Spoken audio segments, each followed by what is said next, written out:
It's 10:15 a.m. You've spent the last hour mentally rehearsing your day.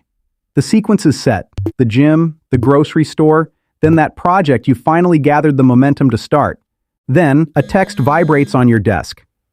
Hey, can't make it today. Let's reschedule for Tuesday. To anyone else, it's a minor pivot. To you, it feels like the floor has just vanished. A wave of white-hot frustration washes over you, followed immediately by a paralyzing sense of dread. The gym now feels impossible. The grocery store feels like a labyrinth. That project? It's dead in the water. You aren't just annoyed. You are grieving a day that hadn't even happened yet. You feel a strange, rising heat in your chest, a paralysis that looks like laziness or moodiness to the outside world, but feels like a full-blown internal shutdown to you. The answer isn't a character flaw. It's not a lack of love for your family or a lack of discipline. It's a specific neurological pattern called cognitive rigidity. Today, we're going to look inside the ADHD brain to understand why a change in plans feels less like a detour and more like a car crash. To understand why your brain locks up, we have to look at the command center, the prefrontal cortex. In a neurotypical brain, transitions are handled by a process called set shifting. Think of it like a smooth gear change in a manual car. When a plan changes, the brain disengages from Plan A and slides into Plan B with minimal friction. For the 15.5 million U.S. adults living with ADHD, per CDC data from late 2023, that gear change isn't smooth, it grinds. A 2018 study on attentional set shifting in adults with ADHD found measurably slower and more variable responses on tasks that demand shifting focus from one source of information to another. Translation: when the world asks your brain to switch tracks, you're stuck in the ghost of the previous plan while the world has already moved on. Neuroimaging research consistently shows that ADHD brains exhibit reduced activation in the regions tied to cognitive flexibility. When a task changes, the brain has to physically reconfigure its active networks. In ADHD, that reconfiguration happens with a significant lag, and that lag is felt as friction, frustration, or full lockup. When you make a plan, your brain releases small bursts of anticipatory dopamine, the chemistry of "I'm going to enjoy this." It's a kind of pre-spending of the reward. When the plan is suddenly canceled or interrupted, that anticipated reward vanishes. For an ADHD brain, already running on a chronically dysregulated dopamine system, that loss registers harder. It's not literal withdrawal, but it is a real reward prediction error, and the emotional centers of your brain can amplify it into something close to a threat response. A 2026 paper on cognitive affective flexibility in adult ADHD identified something specific. ADHD brains struggle especially when a switch demands moving from a cognitive task, logic, planning, to an affective one, regulating an emotion.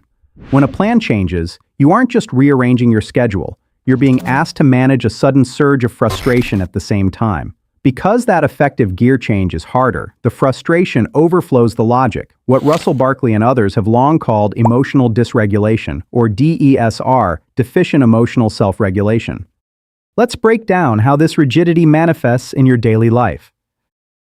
The high-speed train on wet tracks.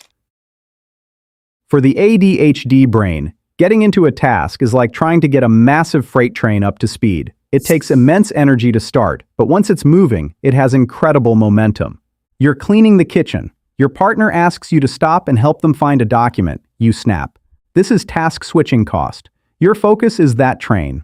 It doesn't have the agility of a pedestrian. It can't turn on a dime. Stopping or changing tracks at full speed feels like a violent derailment. You aren't angry at your partner. You are reacting to the sheer mechanical strain of trying to stop 100 tons of mental momentum. Black and white cognition. Rigidity often forces the brain into a binary. Everything is going perfectly, or everything is ruined. Let's say you plan to eat a healthy salad, but the lettuce is wilted. Instead of picking something else, you order a pizza and declare the entire week of dieting over. This is a failure of working memory under stress. When Plan A fails, the brain is too overloaded to hold the alternative options in mind. The gray zone vanishes, leaving only the black hole of failure. The cost of masking meltdown. Many high-performing adults with ADHD use rigid scheduling as a coping mechanism to keep their lives from falling apart. A real-world example: You are the person with the color-coded calendar and the strict morning routine. When someone is 5 minutes late, you feel an irrational level of rage. You are overcompensating. Your structure isn't a preference, it's scaffolding. When someone bumps the scaffolding, you feel the entire weight of your ADHD symptoms threatening to crush you. The autism-ADHD intersection. We can't ignore the rising data on AuDHD, the co-occurrence of autism and ADHD. A 2025 longitudinal study found that nearly 45% of adults with ADHD show significant autistic traits, and broader research suggests roughly half of autistic adults also meet criteria for ADHD. That's not a small overlap, and until 2013, clinicians weren't even allowed to diagnose both at the same time. While ADHD craves novelty, the autistic side often craves predictability. The result is a tug of war, bored by routine, but destabilized by change. If your rigidity feels especially spiky and pairs with sensory overload, it's worth exploring whether you might be navigating both, with a clinician who knows what to look for. So, how do we stop the plan change crisis? It starts by realizing you aren't difficult. You are navigating a brain that requires a longer ramp-up and ramp-down time. The 10-10-10 reframe. Borrowed from Susie Welch's decision-making framework, and unusually well suited to the ADHD rigidity response. When the lockup hits, stop and ask, will this change matter in 10 minutes, 10 hours, 10 days? Forcing your brain into a future-focused time frame pulls activity back toward the prefrontal cortex and out of the immediate emotional alarm. The bridge strategy. Don't try to jump from plan A to plan B. Build a bridge. If a meeting is canceled or a routine is broken, give yourself a transition 15. For 15 minutes, you do nothing. You sit with the frustration. You let the neural reconfiguration happen. Don't force a new task until the ghost of the old one has faded. Radical transparency. Tell your inner circle, I struggle with sudden transitions. If you need to change plans, give me as much lead time as possible and understand if I need a minute to reset. Cognitive rigidity is a heavy burden, but it is also the shadow side of a real, measurable strength. Hyperfocus. The same brain that refuses to let go of a plan is the one that can lock onto a problem for hours and solve what others gave up on years ago. Researchers like Hupfeld, Abagas, and Shah have shown that hyperfocus is meaningfully more common in adults with higher ADHD symptomology. It's not a myth, it's a feature of the same machinery that makes transitions so hard. You are not broken. You are simply operating on a different set of internal gears.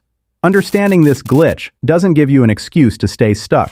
It gives you the map you need to find your way back to flow. Next time the glass shatters and the plan changes, take a breath. It's just your brain rewiring. Give it a moment to catch up. What's the smallest plan change that has triggered a crisis for you lately? Let's talk about it in the comments. We're building a community of rigid brains, learning to be a little more fluid together.